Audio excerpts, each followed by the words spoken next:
Welcome to Burlap Teachers. Enjoy the video. You start by powering off and removing the battery and card so you won't short anything. Once removed, attach an ESD strap and clear a 2-foot workspace. Static kills tiny circuits. Use a precision screwdriver to remove visible screws and a plastic spudger to lift the back cover gently. Do not pry hard.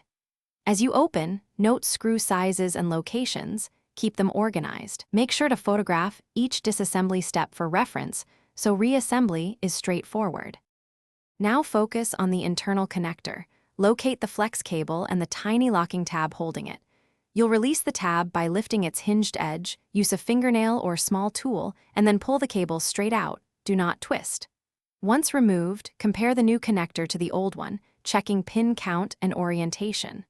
Slide the replacement flex cable into the socket until it seats, then lower the lock tab to secure it.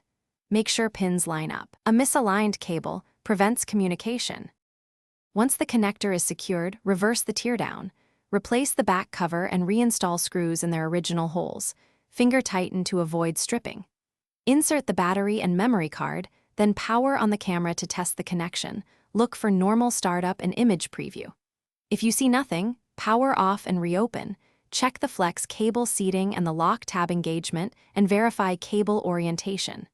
If problems persist, swap in a known good cable or inspect solder joints for damage before seeking professional repair. Thanks for watching. Consider subscribing if this video helped you.